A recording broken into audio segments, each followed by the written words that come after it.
दोस्तों, स्वागत है आपका हमारे YouTube channel Amit Aryan school में। आशा करता हूँ आप सभी स्वस्थ होंगे और अपनी पढ़ाई अच्छे से कर रहे होंगे। तो दोस्तों, हिस्ट्री की पिछली वीडियो देखने के लिए आप हमारे चैनल पर प्लेलिस्ट चेक कर सकते हैं। हमने सभी वीडियो उसमें ऐड कर दी हैं। तो दोस्तों, अब हम थोड़ा सा पिछला रिवीजन कर लेते हैं। सिंधु सभ्यता तथा वैदिक सभ्यता में क्या अंतर है। तो सिंधु सभ्यता जो थी नगरीय सभ्यता थी और वैदिक सभ्यता एक ग्रामीण सभ्यता थी। और उसके बाद है सिंधु सभ्यता मात्र सत्तात्मक थी और वैदिक सभ्यता पितृसत्तात्मक। ये एक नंबर में बहुत पूछे जाते क्वेश्चन है, रिपीटेड क्वेश्चन है, इसलिए हमने ऐसे अलग अलग बना दिया। उसके बाद है सिंधु सभ्यता का प्रमुख पशु क्या था, बैल। और वैदिक सभ्यता में प्रमुख पशु गाय। इसमें क्या इंपॉर्टेंट था, नियोजन। इसमें क्या था, सामाजिक नियोजन। इसमें नगरीय नियोजन था सिंधु सभ्यता में। और वैदिक सभ्यता में क्या था, सामाजिक नियोजन। उसके बाद है सिंधु सभ्यता के जो लोग थे युद्ध से परिचित नहीं थे। वैदिक सभ्यता में क्या था, गाय के लिए युद्ध होता था, जिसे क्या कहते थे, गविष्ट कहा जाता था, जिसे गविष्ट कहा जाता था। उसके बाद है सिंधु सभ्यता में कांसे की खोज हुई थी और वैदिक सभ्यता में उत्तर वैदिक काल में लोहे की खोज हुई थी। सिंधु सभ्यता का मुख्य क्या था, कृषि प्लस व्यापार दोनों करते थे और वैदिक सभ्यता में कृषि तथा पशुपालन दोनों करते थे। उसके बाद है शिव तथा मातृ देवी की पूजा करते थे सिंधु के लोग। सिंधुवासी लोग जो थे शिव तथा मातृ देवी की पूजा करते थे।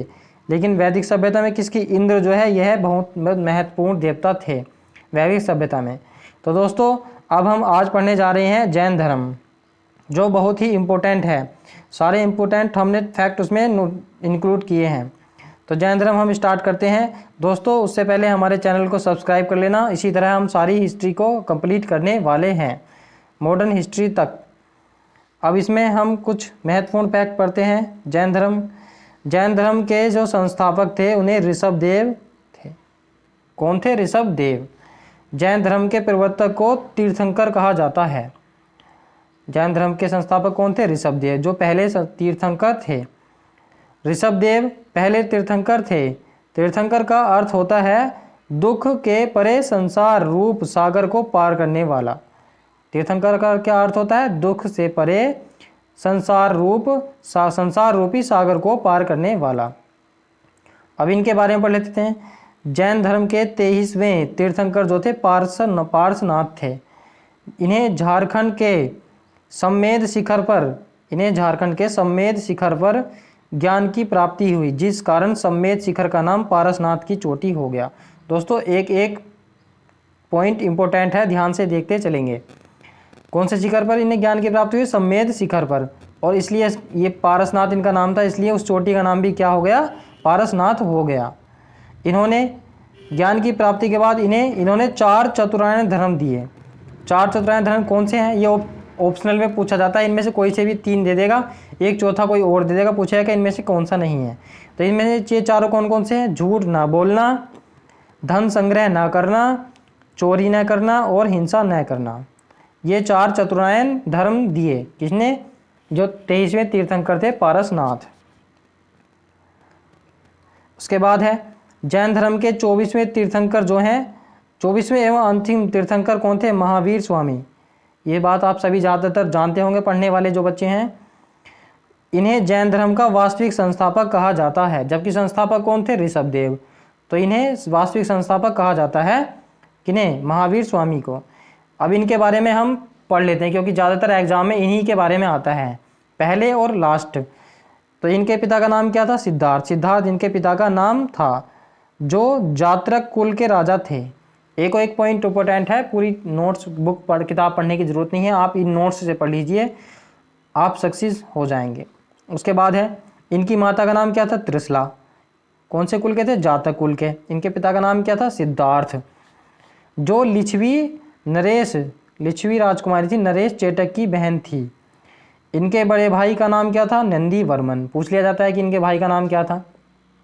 इनका जन्म 640 ईसा पूर्व वैशाली के कुंड ग्राम में हुआ था।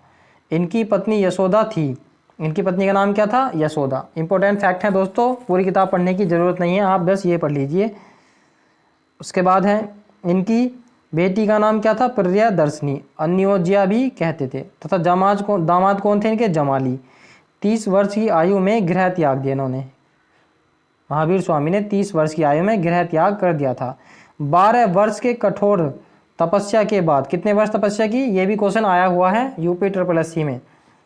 जाम्बिक ग्राम में 1 साल वृक्ष के नीचे ऋजुपालिका नदी के तट पर इन्हें ज्ञान की प्राप्ति हुई। जबकि जो महात्मा बुद्ध थे उन्हें कौन सी नदी के तट पर प्राप्ति हुई थी ज्ञान की? निरंजना नदी के तट पर।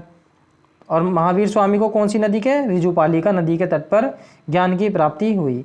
ज्ञान प्राप्ति को इसमें कैवल्य कहा गया। जैन धर्म में ज्ञान प्राप्ति को क्या कहा गया? कैवल्य। ज्ञान प्राप्ति के बाद इन्हें कैवलीन, जीन या निग्रोथ कहा गया। क्या क्या? ज्ञान प्राप्ति के बाद इन्हें कैवलीन, जीन और निग्रोथ कहा गया। जीन का अर्थ होता है विजेता, जबकि निग्रोथ का अर्थ होता है बंधन से मुक्त। तो ये अब आगे चलते हैं। उसके बाद है, इन्होंने अपना पहला उपदेश राजगीर में दिया। जबकि अंतिम उपदेश इन्होंने अपना पावापुरी में दिया था। पहला उपदेश कहाँ दिया? राजगीर में। ज्ञान प्राप्ति के बाद इन्होंने पंचायन धर्म दिया, जबकि पारसनाथ जो थे उन्होंने चतुर्थायन धर्म दिया था, लेकिन इन्होंने कौन से धर्म दिया? पंचायन, महावीर स्वामी ने। इन्होंने एक और बढ़ा दिया कि एक तो है झूठ नहीं बोलना, ये तो पहले भी था। धन संग्रह नहीं करना, चोरी नहीं करना, हिंसा नहीं करना। इन्होंने 5वां और दे दिया, कौन सा? ब्रह्मचर्य, यानी कि विवाह नहीं करना। ये महावीर स्वामी ने 5वां जो है पंचायन धर्म दिया। पहले कितने थे? 4 थे। उसके बाद है, महावीर स्वामी ने त्रिरत्न दिए, सम्यक ज्ञान, सम्यक विश्वास और सम्यक आचरण। तो महावीर स्वामी ने कितने रत्न दिए थे? 3, सम्यक ज्ञान, सम्यक विश्वास और सम्यक आचरण। महावीर स्वामी ने ईश्वर के अस्तित्व को नहीं माना, जिस कारण वे मूर्ति पूजा और कर्मकांड का विरोध करते थे। तो जैन धर्म में मूर्ति कांड और कर्मकांड का क्या था? विरोध था। ये क्वेश्चन कई बार आया है। इन्होंने पुनर्जन्म को माना और पुनर्जन्म का सबसे बड़ा कारण आत्मा को बताया। ये इंपॉर्टेंट लाइन है दोस्तों, आप विश्वास कीजिए, बहुत ही इंपॉर्टेंट लाइन है। तीनों के तीनों दोबारा से पढ़ लेते हैं। देखो, इन्होंने ईश्वर के अस्तित्व को नहीं माना, वे मूर्ति पूजा और कर्मकांड का विरोध किए। इन्होंने पुनर्जन्म को माना और पुनर्जन्म का सबसे बड़ा कारण जो है आत्मा को बताया। आत्मा को सताने के लिए इन्होंने कहा कि मोक्ष की प्राप्ति के बाद पुनर्जन्म से मुक्ति मिल जाएगी। भैया आत्मा को सताएंगे बार बार तो वो फिर इंसानी शरीर में नहीं जाएगी, और इंसानी शरीर में नहीं जाएगी तो फिर हमें मुक्ति मिल जाएगी। भैया आत्मा को अच्छे से सब कुछ मिलेगा, खाना पीना सब कुछ, जो सब खुशी मिलेगी, तो वो क्यों शरीर छोड़ के जाने लगी इंसान का?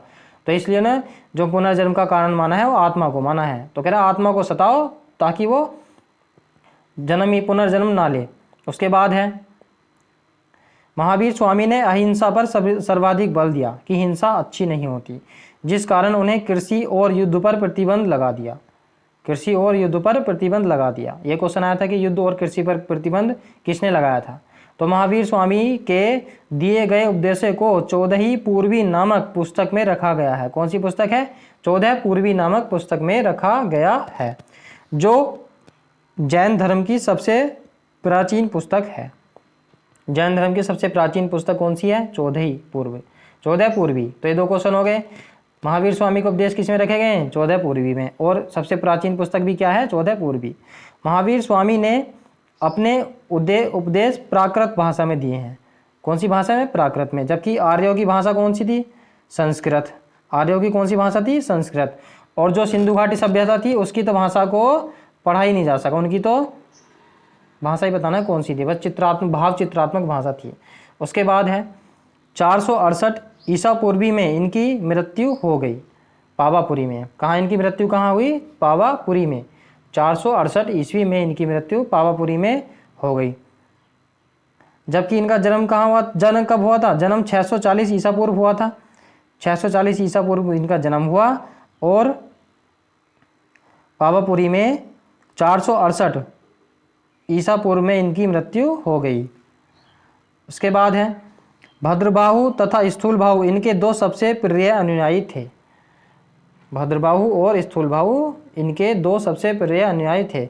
मौर्य काल में मगध पर 12 वर्षीय भीषण अकाल पड़ा, जिस कारण भद्रबाहु अपने अनुयायियों को के साथ दक्षिण भारत में कर्नाटक चले गए। कौन गए थे? भद्रबाहु। इन्हीं के साथ चंद्रगुप्त मौर्य आया था, जिसने कौन आया था? चंद्रगुप्त मौर्य, जिसने कर्नाटक के श्रवणबेलगोला में संलेखना से प्राण त्याग दिए थे। तो यह बहुत ही कठिन विधि होती है, यानी कि इसमें खाना पीना सब छोड़ दिया जाता है जब तक मृत्यु को प्राप्त ना हो जाए। खाना पीना सब छोड़ दिया, इसलिए इस विधि से चंद्रगुप्त मौर्य ने अंतिम दिन अपने कहाँ पर गुजारे थे? श्रवणबेलगोला में, कर्नाटक के श्रवणबेलगोला में, और तथा संलेखना विधि से अपने प्राण त्याग दिए। इस भीषण अकाल में भी स्थूलबाहु तथा उसके अनुयायी मगध में ही रुके रहे। गए कौन थे? कर्नाटक कौन गए थे? भद्रबाहु। स्थूलबाहु वहीं रुके रहे। जब अकाल खत्म हो गया तो भद्रबाहु मगध लौट आया, किंतु इन दोनों में विवाद हो गया कि यह छोड़कर क्यों गया, अपनी मातृभूमि को, अपनी जन्मभूमि को छोड़कर क्यों गया। फिर है भद्रबाहु के नेतृत्व में लोग निर्वस्त्र रहने लगे, जिन्हें दिगंबर कहा गया। जो नंगे होते थे, जो निर्वस्त्र रहते थे, उन्हें दिगंबर कहा गया। जबकि स्थूलबाहु के नेतृत्व में लोगों को श्वेत वस्त्र पहनते थे, जिन्हें श्वेतांबर कहा गया। तो श्वेत से थोड़ा सा रिलेट करने के लिए आप याद, इसमें कन्फ्यूजन हो सकता है ना। तो भद्रबाहु के नेतृत्व में क्या थे? दिगंबर। और स्थूलबाहु के नेतृत्व में क्या थे? श्वेतांबर, जो सफेद वस्त्र पहनते थे।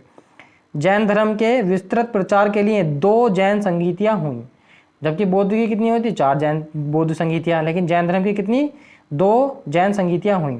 पहली संगीति कब हुई थी? 300 ईसा पूर्व पाटलिपुत्र में हुई थी, जिसकी अध्यक्षता स्थूलबाहु ने की। उसी में भद्रबाहु ने 12 अंग नामक पुस्तक की रचना की। तो पहली जैन संगीति कहाँ हुई थी?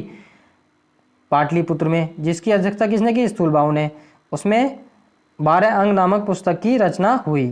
तथा द्वितीय जैन संगीति यह 6ठी शताब्दी में, पहले तो कब हुई थी? 300 ईसा पूर्व, 6ठी शताब्दी में गुजरात के वल्लभी में हुई। उसकी अध्यक्षता देवार्षि धर्मण ने की थी। उसी संगीति में 12 उपांग की रचना की गई। तो पहली ज़्यादा इंपॉर्टेंट है। पहली कहाँ हुई थी? 300 ईसा पूर्व पाटलिपुत्र में हुई थी, यानी कि 900 साल बाद हुई। दूसरी कितनी साल बाद? 900 पूरे। चलिए आगे चलते हैं। अब कुछ प्रमुख जैन मंदिर हैं, उन्हें उनके बारे में हम पढ़ लेते हैं। मौर्य काल में मथुरा जैन मंदिर का प्रमुख केंद्र था। मौर्य काल में मथुरा जो है, मथुरा का जैन मंदिर है, प्रमुख केंद्र था जैनों का। फिर है कर्नाटक में चामुंड शासकों ने गोमतेश्वर का जैन मंदिर बनवाया, जिसे बाहुबली मंदिर कहते हैं। तो बाहुबली मंदिर कहाँ पर है? गोमतेश्वर, यानी कि कर्नाटक में। उसके बाद है मध्य प्रदेश में चंदेल शासकों ने खजुराहो में जैन मंदिर बनवाया। तो खजुराहो के मंदिर आपको पता ही है कहाँ पर है? मध्य प्रदेश में। किसने निर्माण कराया था उनका? चंदेल शासकों ने। फिर है खजुराहो में जो मंदिर है, हिंदू और जैन दोनों का पवित्र स्थान है, जबकि अजंता बौद्ध, जैन और हिंदू तीनों का पवित्र स्थान है। अजंता की गुफाएं कहाँ है? महाराष्ट्र में। जबकि खजुराहो के मंदिर कहाँ है? मध्य प्रदेश में। चलिए ये हाँ तीनों का। फिर है राजस्थान में, ये इंपॉर्टेंट है, राजस्थान में माउंट आबू पहाड़ी पर दिलवाड़ा का जैन मंदिर विमल शाह के सामंत अधिकारी वास्तुपाल तथा तेजपाल ने बनवाया था। तो दिलवाड़ा का जो जैन मंदिर है उसका निर्माण किसने करवाया था? वास्तुपाल तथा तेजपाल ने। राजस्थान में माउंट आबू पहाड़ी पर स्थित है ये। अब श्वेतांबर तथा दिगंबर में हम अंतर देख लेते हैं, इनमें क्या क्या था। श्वेतांबर से श्वेत और स्थूलबाहु हमने बताया था, इसे स्थूलबाहु ने प्रारंभ किया। दिगंबर किसने? भद्रबाहु ने। तो श्वेतांबर जो थे सफ़ेद वस्त्र पहनते थे, इनके नाम से बदलता है। श्वेत मीन्स क्या होता है? सफ़ेद होता ही है। तथा दिगंबर जो है ये निर्वस्त्र रहते थे।